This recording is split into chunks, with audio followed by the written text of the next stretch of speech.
तो इस एनिमे में हमें बताया जाता है कि इंसान का सबसे पहला वेपन उसका फीस्ट है, यानी इंसान के मुक्के। और सालों से इंसान अपने इसी हथियार के साथ फाइट करता आया है और फाइट करके इंसान का मुक्का इतना स्ट्रांग हो चुका है कि कोई भी उसके सामने खड़ा नहीं रह सकता। तो कहानी की शुरुआत होती है और हम एक लड़के को देखते हैं जिसका नाम कैस्टिव है और वो बेहोश जमीन पर पड़ा होता है। और जब उसे होश आता है तो वो देखता है बैटल रिंग में है और उसकी फाइट चल रही है। उसे कुछ भी समझ नहीं आ रहा होता कि वो यहाँ पर कैसे आया और वो किससे फाइट कर रहा है। फिर सभी लोग वहाँ पर कैस्टिव पर चिल्लाने लगते हैं क्योंकि उसे जल्दी से वापस फाइट करना शुरू करना चाहिए जिससे उन्हें मजा आ सके। फिर कैस्टिव भी फाइट करने के लिए तैयार हो जाता है। जिसके बाद हम एक जेल को देखते हैं जिसके अंदर काफी सारे कैदी थे, पर कैदी की उम्र ज्यादा नहीं थी। तभी उन्हें खाने को खाना दिया जाता है। हालांकि वो खाना काफी ज्यादा गंदा था, पर फिर भी सभी कैदी उस खाने के ऊपर टूट पड़ते हैं और एक दूसरे से झगड़ा भी करने लगता। तभी एक लड़का जिसका नाम रोको होता है वो बीच में आता है और सभी से कहता है कि वो खाना बांट कर भी खा सकते हैं क्योंकि यहाँ पर सभी को काफी भूख लग रही है। फिर वो सभी को बराबर खाना दे देता और वहीं कैस्टिव भी अकेला बैठा होता है तो रोको उसे भी जाकर खाना देता है। ये देखकर कैस्टिव काफी खुश होता है और रोको की तारीफ करने लगता है, जिस पर रोको थोड़ा शर्मा गया था और कैस्टिव को खाना खाने को कहता है। वो दोनों बात कर ही रहे होते हैं, इतने में एक सोल्जर आता और सभी को अपने साथ ले जाता है। फिर वो सोल्जर उन्हें बताता है कि अब उनका मॉक टेस्ट लिया जाएगा जिसमें उन्हें फाइट करनी होगी और जो भी जीतेगा सिर्फ उसे ही आगे जाने का मौका मिलेगा।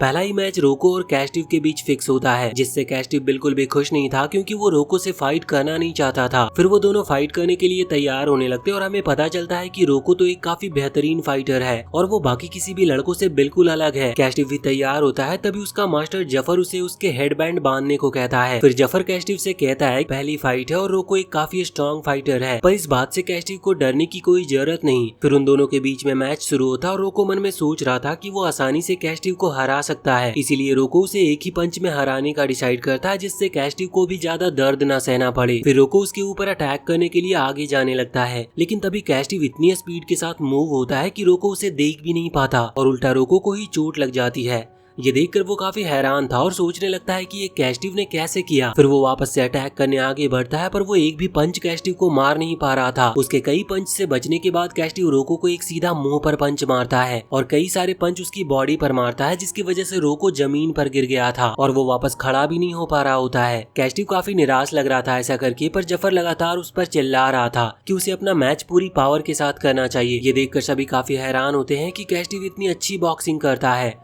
और रोको कैस्टिव को एक भी पंच नहीं मार पाया। फिर कैस्टिव रोको के पास जाता है और रोको उसकी काफी तारीफ करता है क्योंकि टेक्निक काफी अच्छी है। फिर कैस्टिव रोको को खड़ा होने के लिए हाथ देता है, पर जैसे ही रोको कैस्टिव का हाथ पकड़ता है कई सारे सोल्जर रोको को तीर मार देते हैं जिसकी वजह से उसकी वहीं पर मौत हो जाती है। ये देखकर कैस्टिव को काफी गुस्सा आता है और वो पूछने लगता है कि उन्होंने रोको को क्यों मारा। तभी एक आदमी खड़ा होता है और बताता है कि यहाँ पर हारे हुए लोगों की कोई जगह नहीं है, इसलिए जो हारेगा उसे मार दिया जाएगा। फिर वो आदमी अपने नाम का पहला लेटर वी कैस्टिव के हाथों पर छपवा देता है और बताता है कि आज से वो उसका फाइटर है और अब से वो उसके लिए फाइट करेगा। साथ ही वो आदमी बताता है कि अगर कैस्टिव 100 फाइट जीतता है तो इनाम के तौर में आजादी मिलेगी, जिसके बाद कैस्टिव हमेशा के लिए आजाद हो सकता है। ये सुनकर वो काफी खुश तो होता है, पर वो सोचने लगता है कि अगर वो एक भी फाइट हारा तो उसकी हालत रोको जैसी होगी, यानी उसे तुरंत ही मार दिया जाएगा। जिसके बाद जफर कैस्टिव को ट्रेनिंग देने लगता है और जफर मन में सोच रहा होता है कि कैस्टिव सच में काफी ज्यादा टैलेंटेड है क्योंकि उसकी उम्र में इतने स्ट्रॉन्ग पंच मारना काफी मुश्किल है और हर किसी की ये बस की बात भी नहीं है। पर जफर देखता है कि कैस्टिव सिर्फ अपने हाथ का ही यूज कर रहा है, इसीलिए जफर आगे आता और कैस्टिव को समझाता है कि उसे अपने लेग्स और नीज का भी यूज करना चाहिए क्योंकि उनमें हाथों से ज्यादा पावर होती है। जफर कोहनी से एक अटैक करके दिखाता है जो सही में काफी स्ट्रॉन्ग था, लेकिन तभी जफर के घुटने में काफी तेज दर्द होता है जिसकी वजह से वो वहीं पर बैठ जाता है। हम देखते हैं कि जफर के घुटने में इंजरी है जिसकी वजह से जफर का घुटना ज्यादा अच्छे से काम नहीं करता। वहीं पीछे खड़े कुछ लोग कह रहे होते हैं कि पहले जफर एक काफी स्ट्रॉन्ग फाइटर हुआ करता था जिसकी वजह से उसे अनडिफिटेबल वुल्फ बुलाते थे, पर अब इंजरी की वजह से वो जफर सही से खड़ा भी नहीं हो सकता। कैस्टिव भी ये सुन रहा होता और उसे उन लोगों पर काफी गुस्सा आ रहा था, लेकिन तभी जफर खड़ा होता और कैस्टिव को ट्रेनिंग करने की कहता है क्योंकि जल्दी ही ट्रेनिंग स्कूल्स के बीच फाइट होने वाली है जो खुद किंग कराने वाले हैं और कैस्टिव को उस फाइट में भेजा जाएगा एक स्लेव फाइटर के तौर पर। फिर हम देखते हैं कैस्टिव और उसके साथ कुछ दूसरे स्लेव से एरिना की तरफ जा रहे होते हैं। कैस्टिव काफी ज्यादा हैरान था क्योंकि वो जगह काफी बड़ी थी। तभी जफर उसको समझाता है कि उसकी एक रियल फाइट होने वाली है, इसीलिए कैस्टिव को सीरियस रहना चाहिए। इसके बाद कैस्टिव रोम कैसल में भटक जाता और वो वहाँ पर रखी मूर्तियां देखने लगता है। तभी एक लड़का उसके पास आता और उससे पूछता है कि वो यहाँ पर क्या कर रहा है, जिस पर वो बताता है कि वो यहाँ फाइट के लिए आया है, पर वो यहाँ पर अपने ग्रुप से बिछड़ चुका है। फिर वो लड़का कैस्टिव से पूछता है कि क्या वो स्लेव है। के बाद वो लड़का उसे रास्ता बता देता है जहाँ उसे उसके दोस्त मिल जाएंगे। कैस्टिव जाने लगता है और उस लड़के को थैंक्स भी करता है।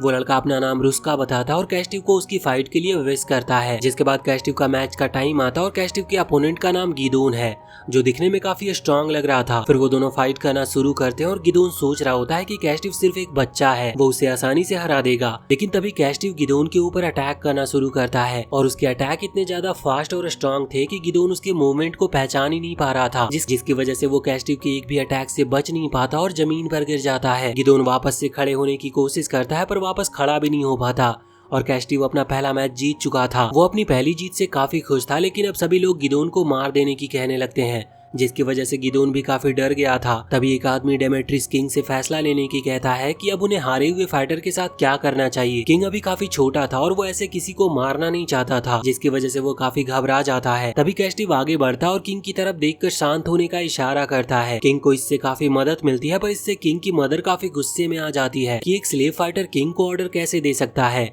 इसलिए वो कैस्टिव के दोनों हाथ कटवा देने का ऑर्डर देती है। पर तभी डेमेट्रिस ऐसा ना करने को कहता है, क्योंकि इससे रोमन लोगों के बीच किंग की छवि अच्छी नहीं बनेगी और आगे चलकर किंग को इससे खतरा हो सकता है। किंग की मदर को भी ये बात समझ में आती है और वो ऑर्डर देती है कि जैसा जनता चाहती है वैसा ही होगा। फिर हम देखते हैं कि कैस्टिव के साथ तो कुछ भी नहीं होता, पर गिदोन को मार दिया जाता है। जिसके बाद जफर कैस्टिव को चाटा मारकर कहता है कि क्या वो मरना चाहता है जो सभी के सामने ऐसी हरकत कर रहा है। पर कैस्टिव कहता है कि अगर उसके जीतने से हमेशा उसका अपोनेंट मारा जाएगा तो इसका मतलब कैस्टिव ही उसका कातिल है। जफर उसे इन सब बातों के बारे में ना सोचने को कहता है और सिर्फ जीतने पर ध्यान देने को कहता है। तभी एक सोल्जर आता और कैस्टिव को चलने की कहता है, क्योंकि किंग ने उसे बुलाया था। किंग उससे मिलकर उसकी काफी तारीफ करने लगता है, छोटी उम्र में इतना अच्छा फाइटर है। कैस्टिव ये देखकर काफी हैरान था कि पूरे रोम का जैसा बच्चा है। किंग की मदर जफर से पूछती है कि वो कौन है, जिस पर जफर अपना नाम बताता है और बताता है कि वही कैस्टिव को फाइट करना सिखा रहा है। किंग की मदर जफर को पहले से जानती थी, क्योंकि जफर काफी फेमस फाइटर था।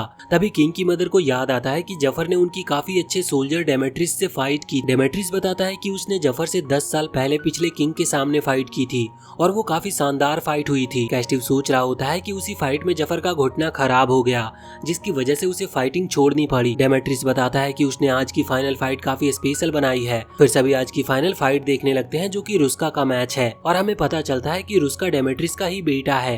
ये जानकर कैस्टिव काफी हैरान होता है। रुस्का का अपोनेंट भी काफी स्ट्रांग लग रहा था और जफर बताता है कि सिर्फ उसे देखकर ही पता चल रहा है कि रुस्का के अपोनेंट की फाइटिंग स्पिरिट भी काफी स्ट्रांग है। उन दोनों की फाइटिंग शुरू होती है, पर फाइट शुरू होते ही रुस्का अपने अपोनेंट को उठाकर पटक देता है। ये देखकर सभी काफी हैरान होते हैं।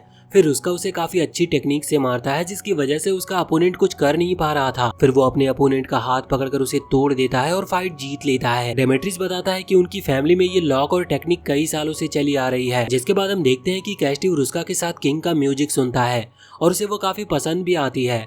किंग भी ये देखकर काफी खुश होता है और वो कैस्टिव को अपने दूसरे म्यूजिक सुनाने लगता है। फिर वो दोनों बात करने लगते हैं और कैस्टिव को किंग की बातों से समझ आता है कि वो अंदर से खुश नहीं है। लेकिन तभी वहाँ पर किंग की मदर आ जाती है और वो ये देखकर खुश नहीं थी कि उसका बेटा उन फाइटर से बात कर रहा है। इसलिए वो कैस्टिव और रुस्का को फाइट करने का ऑर्डर देती है। उनके पास कोई चॉइस नहीं थी, जिसकी वजह से उन्हें फाइट के लिए तैयार होना पड़ता है। और तभी वहाँ पर जफर और डेमेट्रिस भी आ जाते हैं। यहाँ पर जफर कैस्टिव को फाइट कराने से बचाने की कोशिश करता है, पर अब काफी देर हो चुकी थी, जिसकी वजह से वो कुछ भी कर नहीं पाता। अब यहाँ पर कैस्टिव और रुस्का आमने सामने आ जाते हैं और वो दोनों फाइट करने के लिए तैयार थे। फिर कैस्टिव रुस्का पर अटैक करना शुरू करता है, पर रुस्का आसानी से कैस्टिव के सभी अटैक को रोक रहा था और साथ ही रुस्का कैस्टिव के मुंह पर घुटना मारता है और कैस्टिव को जमीन पर गिरा देता है। फिर वो कैस्टिव का गला दबा देता है और कैस्टिव उसके लॉक से निकल ही नहीं पा रहा था। वहीं किंग की मदर उससे बार बार पूछती है कि इस टाइम एक किंग को क्या करना चाहिए। इससे किंग काफी गुस्से में आ जाता और कहता है कि वो कभी किंग नहीं बनना चाहता था और न ही वो उनके हाथ की कोई कठपुतली है। ये सुनकर किंग की मदर रोते हुए कहती है कि उसने उसे किंग बनाने के लिए कितना कुछ किया है और वो उससे ऐसे बातें कर रहा है। पर किंग की मदर रोते हुए वहाँ से चली जाती है और किंग भी उनके पीछे जाता है। वहीं रुस्का सिर्फ कैस्टिव को बेहोश कर देता है और उसे मारता नहीं। कुछ देर के बाद डेमेट्रिस रुस्का को मारता है, क्योंकि उसने कैस्टिव को बिना कुछ किए ही छोड़ दिया। पर रुस्का को अपने डिसीजन पर नाज था। दूसरी तरफ कैस्टिव हार कर काफी निराश था और वो जफर से कहता है कि हारना काफी बुरा होता है और उसे ये फीलिंग ही नहीं पसंद जो उसके अंदर से आ रही है। पर जफर कैस्टिव को फील करने की कहता है जो उसके अंदर से आ बता रही थी और वो उसे कभी भूलने को नहीं कहता है, जिससे वो हमेशा जीत पाएगा। जिसके बाद हम देखते हैं कि कुछ टाइम बीत जाता है और हमें पता चलता है कि जिस स्लेव हाउस में कैस्टिव था उसे खत्म कर दिया गया है और कैस्टिव को एक बोली में बेच दिया गया था। पर अब भी कैस्टिव लगातार रोम किंगडम में आता है और एक स्लेव फाइटर के रूप में फाइट करता है। जिसके बाद अब कैस्टिव का नया मालिक उससे और उसके बाकी स्लेव से कहता है कि वो अब उसे काफी सारे पैसे कमा कर देंगे। फिर वो सभी पोम्पी नाम की एक सिटी में आ जाते हैं, जहाँ पर उन्हें पता चलता है कि एक काफी अमीर आदमी एक फाइटिंग टूर्नामेंट रखवा रहा है और उन्हें उसमें कम्पीट करने के लिए बुलाया गया है। फिर वो सभी उस जगह पर चले जाते हैं जहाँ वो रहने वाले हैं। वो जगह काफी बड़ी थी, जिससे कैस्टिव काफी खुश होता है और क्योंकि अब वो काफी बड़ी जगह पर ट्रेनिंग कर सकते हैं। लेकिन तभी वहाँ एक आदमी आता है जो उन्हें धमकाने लगता है कि अगर उनमें से कोई भी उसकी ट्रेनिंग के बीच में आया तो वो उसे मार देगा। लेकिन वहीं एक दूसरा आदमी जिसका नाम रोडोक होता है वो आगे आता है और उसका कोई भी बात मानने से मना कर देता है, क्योंकि वो भी उनकी तरह ही एक स्लेव है। उन दोनों की फाइटिंग होने वाली थी। इससे पहले नसाका नाम का एक आदमी बीच में आ जाता है जो उस पूरी जगह की सिक्योरिटी का ख्याल रखता है। फिर वो दोनों वहाँ से चले जाते हैं और कैस्टिव भी ये देखकर खुश होता है कि उनकी फाइट नहीं हुई। फिर वो आदमी अपनी ट्रेनिंग करने लगता है और वो अपने हाथ और पैर में कई लोहे के रिंग पहन लेता है और काफी अजीब तरह से ट्रेनिंग करने लगता है। फिर कैस्टिव का ओनर नसाका से पूछता है कि वो आदमी कौन है, जिस पर नसाका बताता है कि उसका नाम एमदेन है और वो यहाँ के सबसे स्ट्रॉन्ग फाइटर है और आज तक उसे अरीना में किसी ने नहीं हराया। फिर जफर कैस्टिव और उसके साथियों को ट्रेनिंग देने लगता है और ह्यूमन बॉडी के बारे में काफी कुछ समझाता है। पर अब भी कैस्टिव का ध्यान एमदेन पर ही था, क्योंकि वो पिछले 4 घंटों से लगातार वही ट्रेनिंग कर रहा था। उसी रात कैस्टिव बाथरूम के लिए जा रहा होता है, तभी उसे छत पर एक लेडी दिखती है। वो सोचने लगता है कि कहीं वो चोर तो नहीं, पर वो लेडी नीचे उतरते हुए गिर जाती है और कैस्टिव उसकी मदद करने आ जाता है। वो लेडी उससे पूछती है कि वो कौन है और यहाँ पर क्या कर रहा है, जिस पर कैस्टिव बताता है कि वो एक स्लेव फाइटर है। फिर वो उस लेडी से पूछता है कि वो कौन है। ये सुनकर वो लेडी काफी हैरान हो जाती है कि कैस्टिव उसे नहीं जानता। फिर वो लेडी खड़ी होती है और कहती है कि जरूर कैस्टिव काफी दूर से आया होगा, इसीलिए वो उसे जानता नहीं है। फिर हमें पता चलता है कि उस लेडी का नाम सबीना है और वो इस टाउन की सबसे खूबसूरत लड़की, और देखते ही देखते हर किसी को सबीना की खूबसूरती के बारे में पता चल गया और सबीना काफी फेमस भी हो गई। तभी वहाँ पर नसाका आ जाता और सबीना वापस जाने लगती है। अगले दिन हम देखते हैं कि एमदेन सभी स्लेव से फाइट करके ट्रेनिंग कर रहा होता है, पर सभी काफी थक जाते हैं, जिसकी वजह से अब कोई भी फाइट करने के लिए तैयार नहीं था। तभी सबीना ऊपर से एमदेन से कहती है कि वो हमेशा उन कमजोरों को ही मारता है और उसने कभी स्ट्रॉन्ग अपोनेंट को हराते हुए नहीं देखा। ये सुनकर बाकी सभी स्लेव हंसने लगते हैं और सब चले जाते हैं। फिर हम देखते हैं सबीना बैठी होती है, तभी एक लेडी उसके पास मदद के लिए आती है और बताती है कि कुछ लोग उसकी बार शॉप के बाहर बैठे हैं जो हर कस्टमर को मारकर भगा रहे हैं। सबीना भी उसकी मदद के लिए तैयार हो जाती है और सभी स्लेव फाइटर को लेकर वहाँ पर पहुँच जाती है। हम देखते हैं कि सबीना उन गुंडों से वहाँ से भाग जाने को कहती है, पर वो नहीं मानती और उल्टा सबीना को ही अपने पास रख लेने को कहते हैं। सबीना सभी स्लेव से फाइट करने की कहकर पीछे हो जाती है और सभी स्लेव उन गुंडों से फाइट करने के लिए तैयार हो जाते हैं। वो सभी स्लेव उन गुंडों को काफी आसानी से मारने लगते हैं और कैस्टिव उनके लीडर से फाइट कर रहा था और वो उसे काफी मारता भी है, जिसकी वजह से वो कैस्टिव को गिराकर वहाँ से भाग जाता है। पर वो स्लेव सभी गुंडों को पीट देते हैं और तभी वहाँ पर नसाका भी आ जाता है। सबीना उसके ऊपर गुस्सा करती है क्योंकि वो एमदेन को जल्दी वहाँ नहीं लाया, जिसकी वजह से उन गुंडों का लीडर भाग गया। नसाका सबीना को उसके बारे में भूल जाने को कहता है, लेकिन तभी हम देखते हैं एमदेन उस गुंडे को भी रस्सी से बांधकर घसीटते हुए ले आता है। सभी ये देखकर काफी हैरान, देन ने अकेले ही उन गुंडों के लीडर को मार दिया। फिर सबीना उसकी काफी तारीफ करती है, पर फिर वो कहती है कि उन्होंने उसके आने से पहले ही सब कुछ संभाल लिया था, जिस पर एमदेन सबीना से कहता है कि उसे ऐसे बाहर के लोगों के साथ बाहर जाना ही नहीं चाहिए था। पर फिर सबीना कहने लगती है कि अब तो एमदेन लगातार 48 मैच का है और हो सकता है कि वो अपना प्रॉमिस भी पूरा कर ले, जिस पर कैस्टिव सोचता है कि वो कौन सा प्रॉमिस की बात कर रहे हैं। एमदेन सबीना से कहता है कि वो अगले आने वाले टूर्नामेंट में जीतकर अपना प्रॉमिस पूरा कर लेगा। वहीं पीछे खड़े नसाका सोच रहा होता है कि एमदेन चाहे जितनी भी कोशिश कर ले और चाहे कोई भी प्रॉमिस पूरा कर ले, पर सबीना कभी उसे पूरे मन से प्यार नहीं करे, वो सिर्फ अपनी लाइफ खराब कर रहा है सबीना के पीछे। तभी हम एक पास्ट का सीन देखते हैं जहाँ पर सबीना का बर्थडे होता है, जहाँ पर एमदेन भी उसे बधाई देता है। सबीना ये देखकर हंसने लगती है कि एक स्लेव उसे क्या गिफ्ट दे सकता है, तो एमदेन सबीना को अपनी 30 विन स्ट्रीक दे देता है। सबीना नसाका से क्या विन स्ट्रीक भी इतनी जरूरी हो सकती है, पर नसाका बताता है कि आज तक उनकी सिटी में इतने मैच लगातार कोई पाया और ये काफी इम्पोर्टेंट है। तो सबीना एमदेन से कहती है कि अगर वो लगातार 50 मैच जीतता है तो वो उसे स्लेव बनने से आजाद करा देगी और उसे अपना पर्सनल ट्रेनर बना लेगी। अब वापस प्रेजेंट में सबीना एमदेन से कहती है कि उसे सिर्फ 2 मैच और जीतने हैं, लेकिन अगर वो एक मैच भी हारता है तो वापस से 0 पर आ जाएगा। तभी कैस्टिव का साथी रोडेक एमदेन से कहता है कि विनिंग स्ट्रीक को तोड़ देगा। उसे आने वाले टूर्नामेंट में हरा देगा। फिर रोडेक कहता है कि पहले एमदेन को वो हराएगा और फिर कैस्टिव भी उसे हराएगा। ये सुनकर कैस्टिव हैरान हो जाता है, बारे में कुछ भी पता नहीं था। एमदेन रोडेक से कहता है कि वो यहीं उसे मार देगा। ये सुनकर वो दोनों फाइट करने लगते हैं, पर बाकी सभी उन्हें रोक लेते हैं और सबीना वहाँ से चली जाती है। फिर जाते हुए कैस्टिव सोच रहा होता है कि वो काफी छोटा और कमजोर है, जिसकी वजह से लीडर को रोक नहीं पाया था और न ही उसके मुक्कों का उस पर ज्यादा असर हुआ। इसीलिए अब कैस्टिव जल्दी से बड़ा और स्ट्रॉन्ग होने का डिसाइड करता है, क्योंकि अगर वो ऐसे ही छोटा रहा तो वो हमेशा नहीं जीत पाएगा। इसी रात उन सभी स्लेव के ऑनर ने उनके लिए काफी अच्छा खाना बनवाया था, जिससे सभी काफी खुश थे।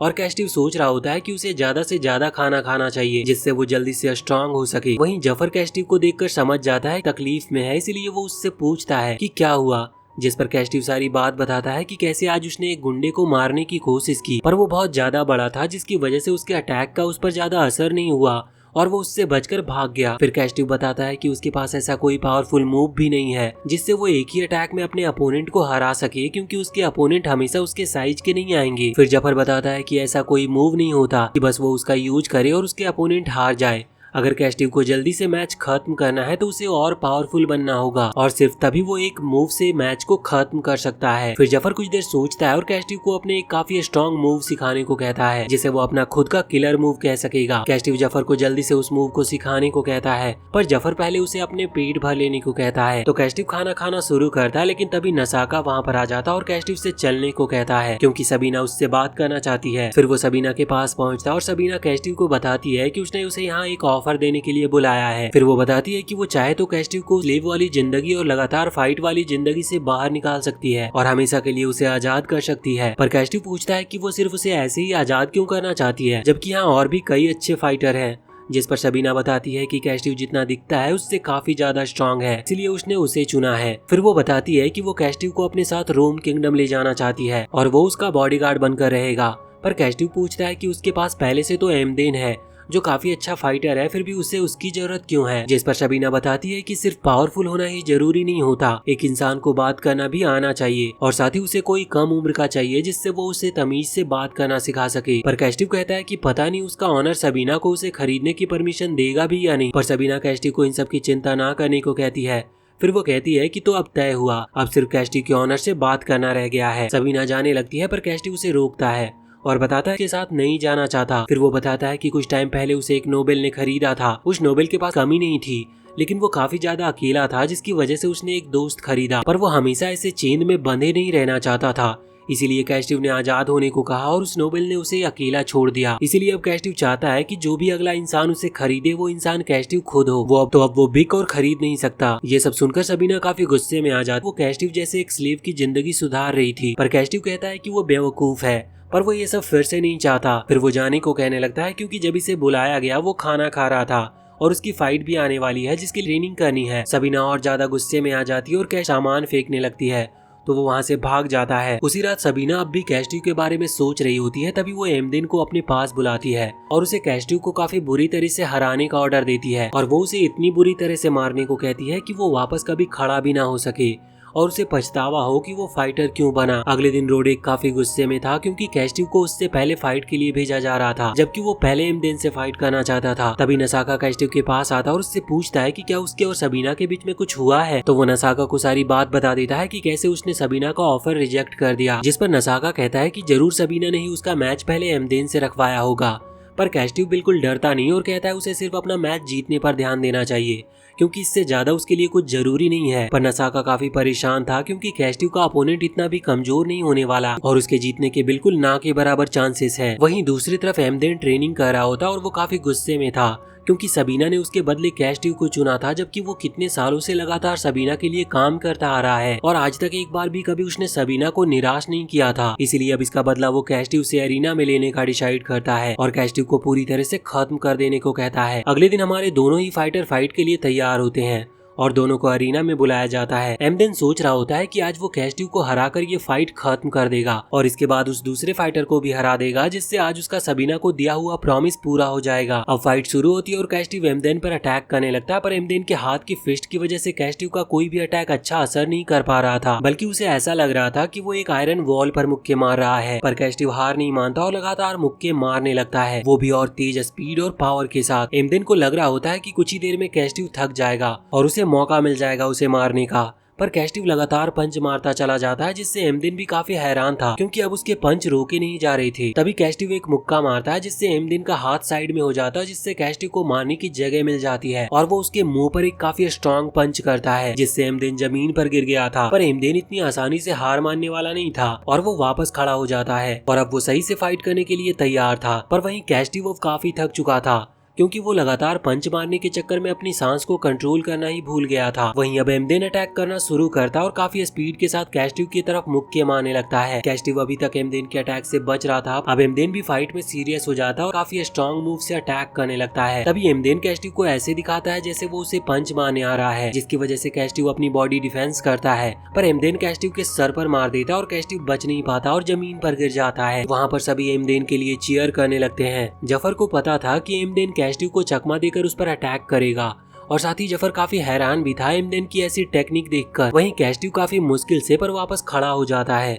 और वापस से फाइट करने के लिए तैयार था। वो सोच रहा था कि वो एमदेन का अटैक काफी अच्छा था, लेकिन आगे उसे इस अटैक्स का ख्याल रखना होगा वरना वो ज्यादा देर तक उसके सामने टिक नहीं पाएगा। पर अब एमदेन अटैक नहीं कर रहा था, सिर्फ डिफेंसिव पोजीशन में खड़ा था। सभी को लग रहा होता है कि वो सिर्फ कैस्टिव के साथ खेल रहा है, पर जफर समझ चुका था कि एमदेन किसी किलिंग अटैक की तैयारी कर रहा है। वहीं नसाका भी ये देखकर समझ जाता है कि एमदेन कैस्टिव के ऊपर काफी खतरनाक अटैक करने वाला है, जो किसी बच्चे पर नहीं करना चाहिए। पर कैस्टिव नहीं समझता और वापस लगातार पंच मारने लगता है। वहीं एमदेन मन ही मन में सोच रहा होता है कि कैस्टिव ऐसे ही पंच मारता रहा तो उसका काम और आसान हो जाएगा और जितना कैस्टिव पंच मारकर थकेगा उतना ही उसका जीत पाना मुश्किल होता जाएगा। वो एमदेन के पीठ पर मारने की सोचता है, पर उसे पता नहीं था कि वो सीधा एमदेन के ट्रैप में जा रहा है। तभी कैस्टिव नीचे होता है पेट में मारने के लिए, लेकिन तभी एमदेन अपनी पूरी जान से कैस्टिव पर मारता है। वो अटैक एमदेन के इतने भारी हैंड फिस्ट की वजह से और ज्यादा जोर से लगता है और कैस्टिव तुरंत जमीन पर गिर जाता और वापस उठ भी नहीं पाता। तभी एमदेन के लिए सभी लोग चीयर करने लगते हैं। जफर और कैस्टिव के दोस्त उसे लगातार उठने की कह रहे होते हैं,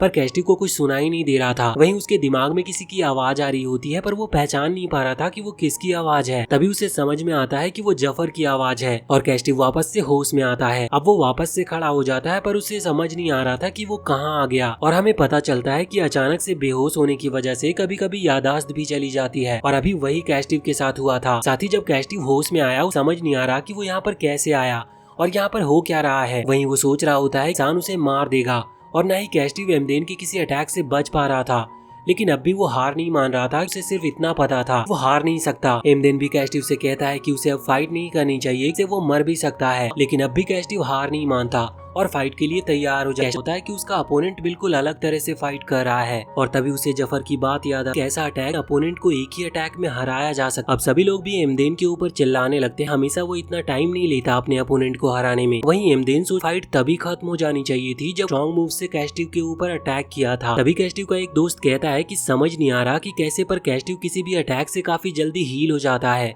और वापस फाइट करने के लिए तैयार रहता है। जैसे अभी एमदेन ने इतना स्ट्रॉन्ग अटैक किया, पर कैस्टिव कुछ ही देर में ठीक हो गया और वापस फाइट कर रहा है। तभी एमदेन उसके ऊपर अटैक करने लगता है, पर कैस्टिव एक कदम पीछे लेकर वापस आगे आता है और एमदेन के ऊपर अटैक करता है। पर एमदेन उसके अटैक से बच जाता है और उसका हाथ दूर कर देता है, जिसकी वजह से कैस्टिव गिरने वाला था, पर तभी गिरते हुए अटैक से बचता है और उसके पीठ पर मुक्का भी मार देता है और तभी गिरकर वापस खड़ा हो जाता है। हालांकि एमदेन को कैस्टिव के पंच से ज्यादा असर नहीं होता, पर कैस्टिव एमदेन के अटैक से बच चुका था। पर तभी हम देखते हैं कि डायरेक्ट पंच लगने की वजह से एमदेन की लेफ्ट साइड की पस चुकी है। जफर समझ गया था कि इससे पहले भी एमदेन ने पिछले खतरनाक अटैक करने के लिए पंच खाया था और इस बार पर पंच पड़ा ही हट गई। सभी काफी हैरान थे कि एक स्ट्रॉन्ग फाइटर के सामने टिका हुआ है, पर अब भी नसाका को समझ नहीं आ रहा था कि एमदेन जैसे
होता है कि धीरे धीरे वो एमदेन की मूवमेंट को समझ पा रहा है, जिससे उसे एमदेन का अगला अटैक समझने में काफी आसानी हो रही थी। पर अब भी कैस्टिव के लिए एमदेन के अटैक समझना काफी मुश्किल होने वाला था, क्योंकि अब एमदेन भी ये समझ चुका है कैस्टिव उसके अटैक को समझ रहा है, इसलिए अब वो अपना हर कदम काफी ध्यान से रखने वाला है। वहीं एमदेन सोच रहा होता है कि कैस्टिव को लगता है स्पीड से हरा सकता है, पर एमदेन की बॉडी कैस्टिव की बॉडी से काफी ज्यादा स्ट्रॉन्ग है, इसलिए कैस्टिव का कोई भी अटैक झेलना एमदेन के लिए बच्चों का खेल है, क्योंकि वो जीतने के लिए अपनी खुद की हड्डियां तक तुड़वा चुका है। पर कैस्टिव ऐसा कोई अटैक कभी झेल नहीं पाएगा। तभी कैस्टिव के सर से खून निकलने लगता है। ये देखकर सभी लोग काफी हैरान हो जाते हैं। कैस्टिव सोचने लगता है कि उसके माथे पर चोट लग गई। ये देखकर जफर भी काफी परेशान होने लगता है, क्योंकि फाइट के इस टाइम एक आंख में खून जाने की कैस्टिव को काफी नुकसान हो सकता था। एमदेन सोच रहा होता है कि कैस्टिव ने सबीना जैसी लड़की को अपना दुश्मन बनाया, आज उसके साथ ऐसा हो रहा है। वहीं सबीना ये देखकर काफी खुश हो रही होती है। वहीं एमदेन वापस नॉर्मल वाली पोजीशन में आ जाता है। ये देख वहीं कैस्टिव अब तय करता है टेक्निक का यूज करेगा जो उसके मास्टर जफर ने उसे सिखाई है। वो वापस से एमदेन के ऊपर अटैक करने लगता है। तभी वो एमदेन के पीछे आ जाता है और जैसा जफर ने कहा था बिल्कुल उसी तरह से एम पर पंच मारता है, जो एमदेन को काफी तेज लगती है और वो जम जाता है और वो वापस उड़ भी नहीं पा रहा था, जिसकी वजह कैस्टिव के लिए चीयर करने लग। कैस्टिव को विनर अनाउंस कर दिया जाता है। सारे लोग चिल्लाने लगते हैं कि एमदेन तो मिला हुआ था,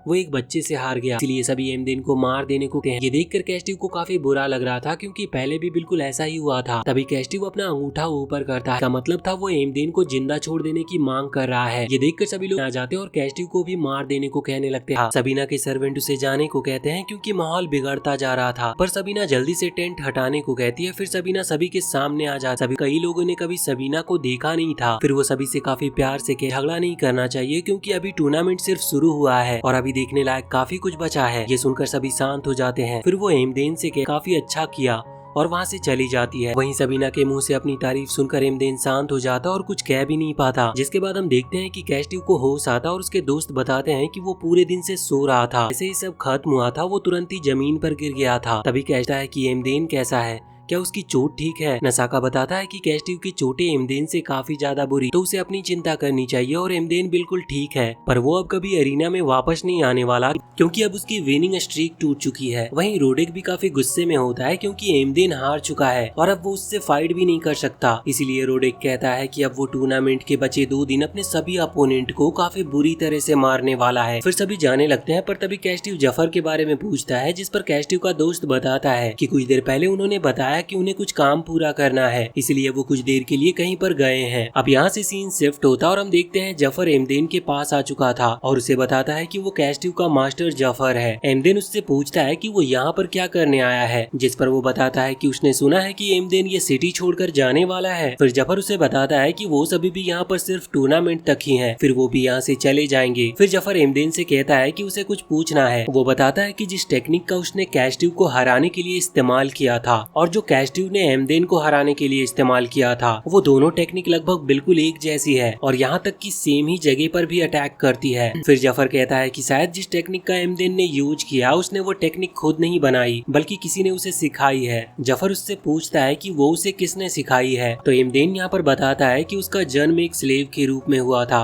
जिसकी वजह से वो किसी के साथ कभी अच्छे से रह भी नहीं पाया। पर जल्दी एमदेन ने अपनी किस्मत को अपना लिया और अपनी फाइटिंग स्लेव वाली लाइफ से खुश हो गया। पर उसके पास इतनी बड़ी बॉडी नहीं थी कि वो सभी से जीत सके, इस वजह से वो पूरे दिन ट्रेनिंग करता था। पर फिर भी वो बहुत ज्यादा स्ट्रॉन्ग नहीं बन पा रहा था। 5 साल पहले एक दिन ट्रेनिंग करते हुए एमदेन भगवान से इच्छा मांगता है कि उसे स्ट्रॉन्ग होना है और तभी उससे एक आदमी बात करने लगता है। जब तक उस आदमी ने कुछ बोला नहीं तब तक एमदेन को पता भी नहीं था कि उसके सामने कोई बैठा है। फिर वो आदमी उससे कहता है कि वो एमदेन को स्ट्रॉन्ग बना सकता है, पर उसकी ट्रेनिंग सिर्फ हमेशा एक गोल के लिए होनी चाहिए। उस आदमी का एक एक शब्द एमदेन की बॉडी की कोर तक जा रहा था, जिसकी वजह से वो उससे पूछता है कि क्या वो डिवाइनर मैसेंजर है जिसने उसकी इच्छा सुन ली और यहाँ पर आ गया। पर वो आदमी कहता है कि वो काफी टाइम से उसे ऑब्जर्व कर रहा था, उसके बाद ही वो उसके पास आया है। फिर वो आदमी कहता है कि एमदेन काफी टैलेंटेड है और वो नहीं चाहता कि उसके जैसा किसी टैलेंटेड इंसान का टैलेंट बेकार जाए। ये सुनकर एमदेन अपने घुटनों पर आ जाता और उस आदमी से पूछता है कि क्या वो उसे स्ट्रॉन्ग बना सकता है, जिस पर वो आदमी कहता है कि वो 3rd रेट फाइटर है, तो वो जरूर एमदेन की हेल्प कर सकता है। फिर वो कहता है कि वो काफी टाइम से किसी एमदेन जैसे इंसान इंसान की तलाश कर रहा था जिसका स्ट्रांग होने का मोटिव उसी की तरह स्ट्रांग हो। फिर वो आदमी कहता है कि मैं तुम्हें एक ऐसी टेक्निक भी सिखाने वाला हूँ जो तुम्हारे अपोनेंट को एक ही अटैक में हरा देगा।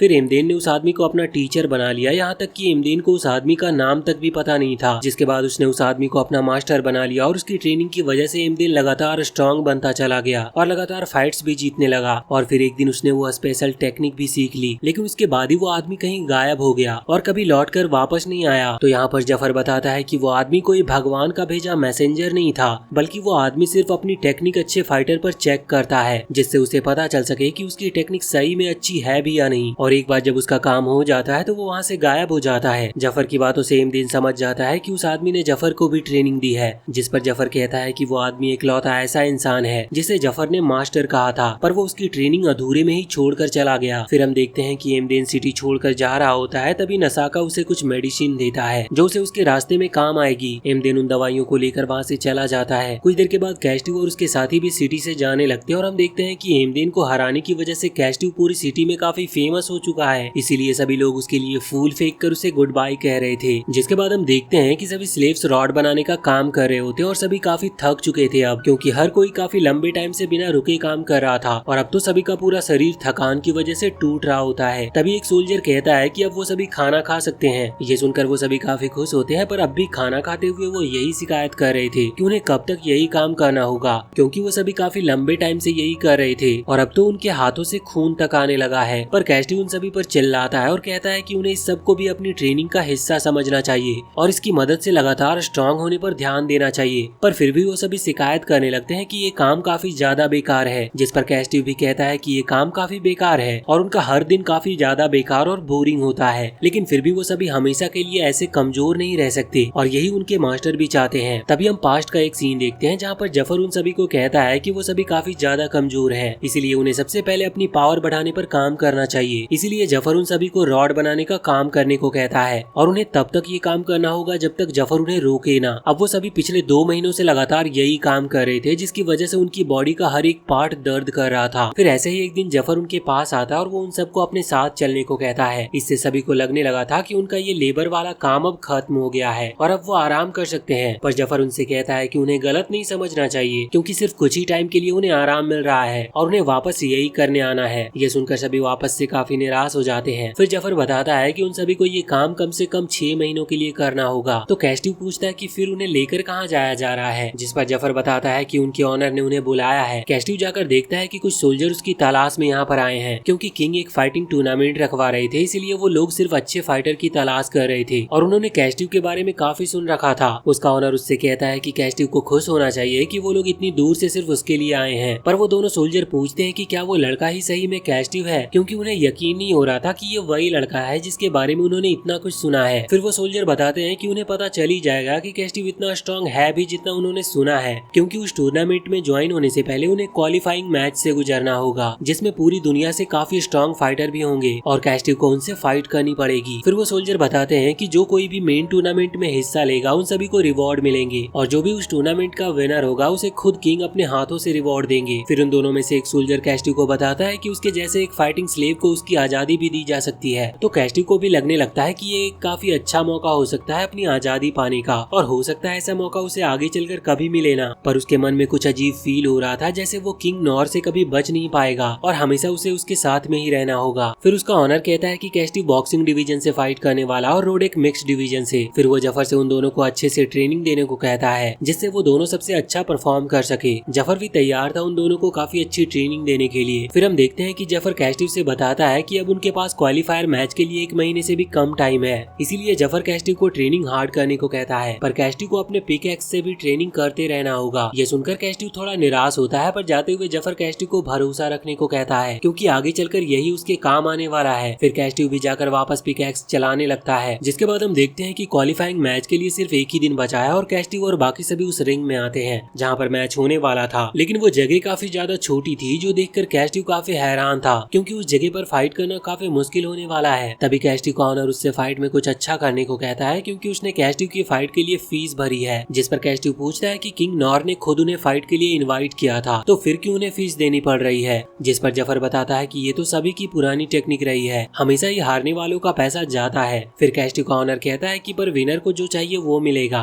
इसीलिए बिना पैसे खर्च किए वो कभी कुछ जीत भी नहीं सकते। जिसके बाद हम देखते हैं कि क्वालिफाइंग की फाइट शुरू हो जाती है और सभी फाइटर एक एक करके फाइट करने लगते हैं और लगातार लोग जीत भी रहे थे और हार भी रहे थे। ऐसे ही कैस्टिव का भी मैच आता और वो सोचता है कि अगर एक जीत उसे उसकी आजादी के पास ले जाती है तो वो कभी हारने नहीं वाला। उसका अपोनेंट सोच रहा होता है कि वो आसानी से कैस्टिव को हरा सकता है, इसलिए वो सीधा उसकी तरफ अटैक करने के लिए आगे बढ़ने लगता है। पर कैस्टिव अपने अपोनेंट के अटैक से बचता है और उसे मारता है। ये देखकर उसका अपोनेंट समझ जाता है कि उसका अपोनेंट कोई आम बच्चा नहीं है जिससे वो आसानी से जीत सकेगा। फिर कैस्टिव लगातार अपने अपोनेंट को मारता और जीतने का एक चांस भी नहीं देता और कुछ ही देर में काफी आसानी से कैस्टिव जीत जाता है। और सभी ये देखकर काफी हैरान थे कि उसने इतनी आसानी से अपने से बड़े फाइटर को हरा दिया। फिर वो अपने साथियों के पास जाता और वो सभी कैस्टिव की तारीफ करने लगते हैं कि उसने काफी अच्छा किया और वो पहले से काफी स्ट्रांग हो चुका है। पर वो शांत था और कुछ भी कह नहीं रहा था। फिर कैस्टिव को अपने आप पर गुस्सा आने लगता है क्योंकि सभी को लग रहा था कि उसने वो मैच काफी आसानी से जीत लिया, पर असल में उस मैच को जीतने में कैस्टिव को काफी दिक्कत हुई थी। फिर जफर अपनी बातों से उसका मन शांत करने की कोशिश करता और उससे काफी असर भी पड़ता है। जिसके बाद हम एक आदमी को देखते हैं जिसकी किस्मत काफी अच्छी होती है और जिसकी मदद से वो हर गेम भी जीत रहा होता है। फिर वो आदमी कहता है कि वो अपनी इसी किस्मत के भरोसे ये टूर्नामेंट को जीत कर दिखाएगा। वहीं कैस्टिव अपने अगले हर मैच को जीतता चला जाता है, पर अब वो अपने अपोनेंट पर बिल्कुल भी दया नहीं दिखा रहा था और लगातार सभी को काफी बुरी तरह से पीट कर जीत रहा होता है। फिर जफर कुछ चीजें कैस्टिव को समझाता है जो वो गलत कर रहा था और उसकी वजह से हो सकता है आने वाले फाइट्स में उसे दिक्कत हो। तभी कैस्टिव जफर पर चिल्लाता है और कहता है कि वो अपनी सारी फाइट जीत रहा है, लेकिन फिर भी जफर ने उसकी एक बार भी तारीफ तक नहीं की और जीतने के बाद उसे वो खुशी नहीं मिल रही क्योंकि इतनी मेहनत करने के बाद भी कैस्टिव को जीतने में काफी टाइम लग रहा है। जफर इसका कोई जवाब नहीं देता। फिर कैस्टिव अपने दिमाग को ठंडा करने के लिए बाहर चला जाता है। उसके जाने के बाद कैस्टिव के दोस्त कहते हैं कि वो पहले से बदल चुका है, वो स्ट्रांग तो हो रहा है पर वो कभी अपने अपोनेंट को इतनी बुरी तरह से नहीं मारता था,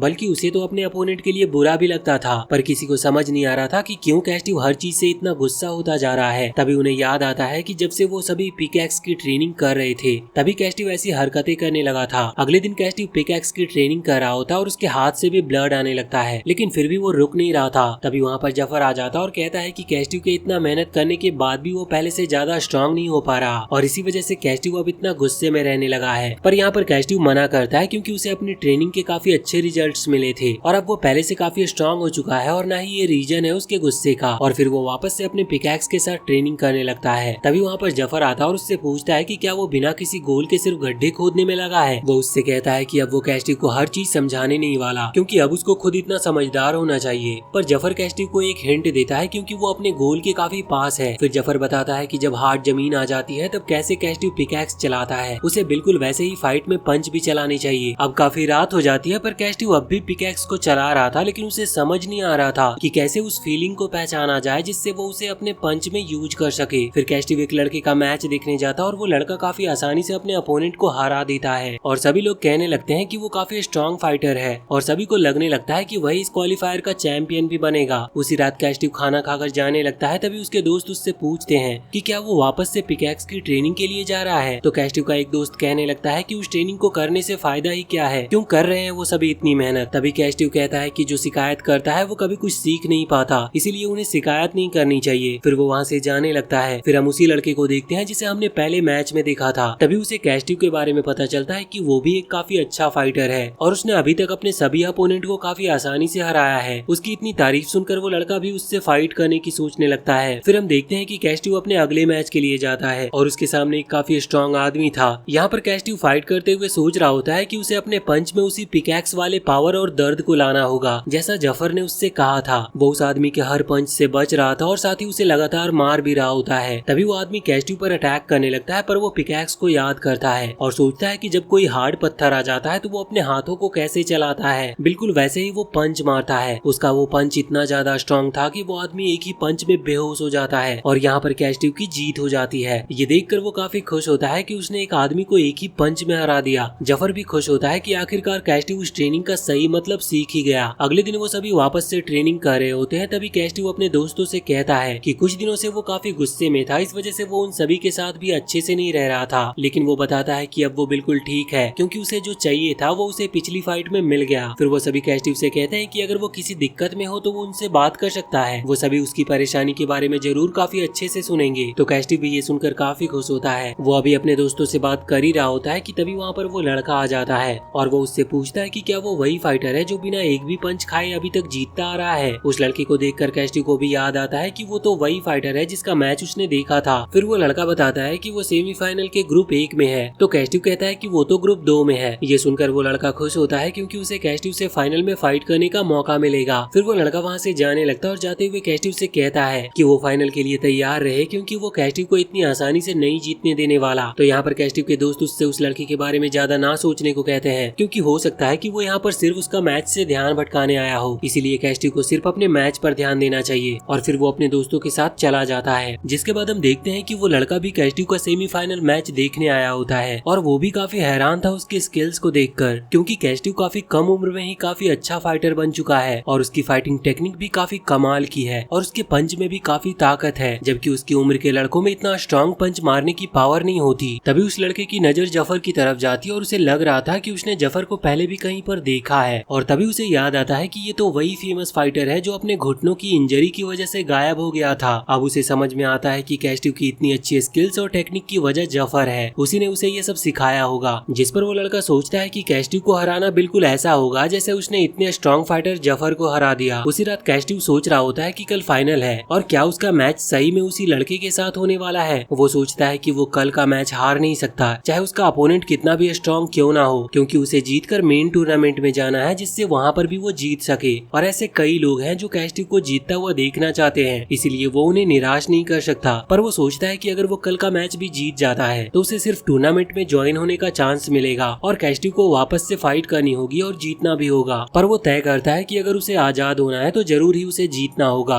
वरना अब तक उसने जो भी किया सब बेकार हो जाएगा। अगले दिन कैस्टी फाइट के लिए तैयार हो जाता और जफर कैस्टी को उसकी फाइट से पहले कुछ चीजें समझाता है जो उसकी काफी काम की हो सकती है। वहीं दूसरी तरफ वो लड़का काफी कॉन्फिडेंट दिख रहा था, जैसे उसे पता हो कि वो जीतने ही वाला है। ये देखकर उसके दोस्त कहते हैं कि उसका अपोनेंट बच्चा जरूर है, लेकिन उसे उस बच्चे को इतने हल्के में नहीं लेना चाहिए क्योंकि अगर उसने ये गलती की तो आगे चलकर उसके साथ काफी बुरा भी हो सकता है। जिस पर वो लड़का कहता है कि उन्हें उसकी चिंता करने की जरूरत नहीं, क्योंकि उसने पहले ही अपने अपोनेंट को काफी अच्छे से ऑब्जर्व कर लिया है, इसीलिए उसे पता है कि उससे कैसे फाइट करनी चाहिए। फिर वो बताता है कि कैस्टी का डिफेंस काफी अच्छा है और उसकी पंच में इतनी पावर है कि वो अपने अपोनेंट को एक ही सही पंच में हरा सकता है। पर फिर वो बताता है कि कैस्टी के अंदर एक काफी बड़ी कमजोरी है जो उसके लिए काफी बुरी बनने वाली है। जिसके बाद हम देखते हैं कि कैस्टी और उसका अपोनेंट फेलिक्स दोनों गेट से अंदर आते हैं और गेट बंद हो जाता है। और अब गेट वापस तब तक नहीं खुलने वाला था जब तक उन दोनों में से कोई एक हार नहीं जाता और न ही उनके पास कोई भागने की जगह है। फिर दोनों की फाइट शुरू होती है और यहाँ पर कैस्टी सोचने लगता है कि उसे फेलिक्स के ऊपर कैसे अटैक करना चाहिए, क्योंकि फेलिक्स का साइज ज्यादा बड़ा नहीं है तो कैस्टी को अटैक करने में ज्यादा दिक्कत नहीं होने वाली। पर वो ये भूल भी नहीं सकता था कि फेलिक्स सही में एक अच्छा फाइटर है और इसी की वजह से वो फाइनल तक आ पाया। और फिर वो अटैक करना शुरू करता है जिससे वो पता लगा सके कि फेलिक्स कैसे फाइट करता है। फेलिक्स भी वही करता है। फेलिक्स भी यहाँ पर उसके अटैक से बच रहा था, पर कैस्टी के अटैक काफी फास्ट थे, जो देखकर फेलिक्स काफी हैरान होता है क्योंकि देखने और उनका सामना करने में काफी अंतर है। अब फेलिक्स भी अटैक करने के लिए तैयार हो जाता है और अपनी फाइटिंग पोजीशन भी बदल लेता है। तभी फेलिक्स काफी स्पीड के साथ कैस्टी को पंच मारने के लिए आगे बढ़ता है। कैस्टी उसके पहले पंच से बच जाता है। तभी फेलिक्स अपना दूसरा हाथ भी पंच मारने के लिए आगे बढ़ाता है, पर वो उससे भी बच रहा होता है। लेकिन तभी कुछ होता है जिसकी वजह से कैस्टी फेलिक्स के पंच से बच नहीं पाता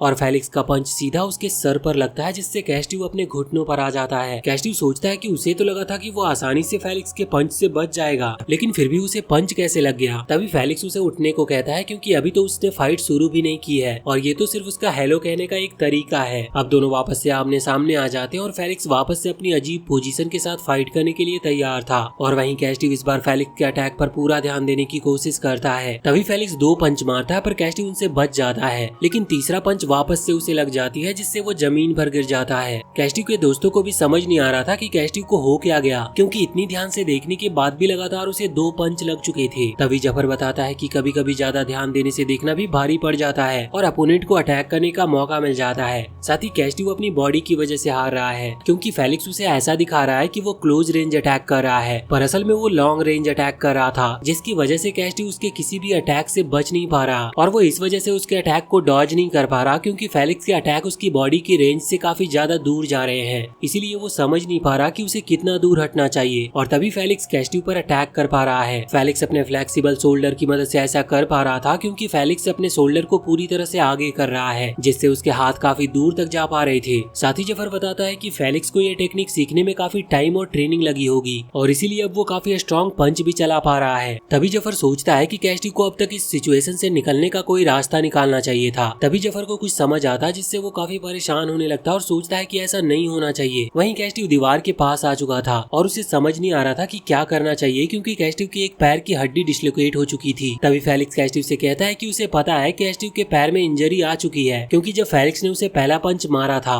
तब उसकी पूरी बॉडी का वेट अचानक से उसके एक पैर पर आ गया था, जिसकी वजह से कैस्टिव के पैरों में इंजरी आ गई। तभी फेलिक्स उससे कहता है कि लक हमेशा उसकी साइड रहता है और वो फाइट को खत्म करने के लिए तैयार हो जाता है, क्योंकि अब पैर में इंजरी के साथ तो कैस्टिव बिल्कुल भी फेलिक्स के सामने टिक नहीं सकता। और तभी वो उसके ऊपर पंच मारने के लिए आगे बढ़ता है, पर कैस्टिव आगे आता और सोचता है कि वो फेलिक्स के अटैक से पीछे हटने के बजाय उसके पास जाएगा, जिससे कैस्टिव को भी अटैक करने का स्पेस मिलता और उसे फेलिक्स का अटैक लगता भी नहीं। उसके पंच से फेलिक्स पीछे गिर जाता और वो काफी हैरान था कि वो उसे पंच करने में कामयाब हो गया। कैस्टिव के दोस्त काफी खुश होते हैं कि उसने अटैक से बचने का रास्ता निकाल लिया, पर यहाँ पर कैस्टिव सोच रहा होता है कि उसके पंच ने ज्यादा कुछ नहीं किया, क्योंकि अगर वो अपने पैरों से भी पंच को पावर दे पाया होता तो वो पंच फेस पर काफी जोर से लगती और हो सकता था कि वो फाइट वहीं पर खत्म हो जाती। पर तभी फेलिक्स वापस खड़ा होता है और अब उसने वापस से अपने हाथ अपनी बॉडी के पास कर लिए थे और तभी वो कैस्टिव के ऊपर अटैक करने लगता और इस बार वो लगातार अटैक कर रहा था, जिसकी वजह से कैस्टिव दीवार के पास पहुंच जाता है और अब वो फेलिक्स के अटैक से बच नहीं पाता और फेलिक्स वापस से कैस्टिव को पंच मार देता है। वहीं जफर सोच रहा होता है कि फेलिक्स ने एक ऐसी छोटी एरिना में काफी सारी फाइट लड़ी है, जिसकी वजह से वो इसमें काफी अच्छा है और उसे पता है कि यहाँ कैसे फाइट करना चाहिए और कैसे अपने अपोनेंट को दबाया जा सकता है। वहीं कैस्टिव सोचता है कि वो हार नहीं सकता और जब तक वो ठीक है वो लगातार फाइट करता रहेगा। फिर कैस्टिव वापस से लगातार फेलिक्स को पंच मारने लगता है। फेलिक्स कैस्टिव को वापस से फॉर्म में नहीं आने देना चाहता था, इसीलिए वो भी लगातार पंच कर रहा था। तभी फेलिक्स एक स्ट्रॉन्ग पंच मारने वाला होता है, पर कैस्टिव उससे बच जाता है और फेलिक्स को समझ आने लगता है कि कैस्टिव कोई प्लान बना रहा और वो कुछ करने वाला है। कैस्टिव के दोस्तों को भी लग रहा था कि उसका फेलिक्स से बचना मुश्किल होता जा रहा है और वो दीवार की दूसरी तरफ भी नहीं आ पा रहा, पर जफर उन्हें समझाता है कि उसने अभी तक हार नहीं मानी है और ये सिर्फ उसकी आंखें देखकर ही पता चल रही है और जब तक कैस्टिव हार नहीं मानता तब तक कुछ खत्म नहीं हुआ है। वहीं फेलिक्स भी काफी हैरान था कि अब तक कैस्टिव उसके सामने टिका हुआ है और आज से पहले फेलिक्स ने ऐसे ही किसी फाइटर के साथ कभी फाइट नहीं की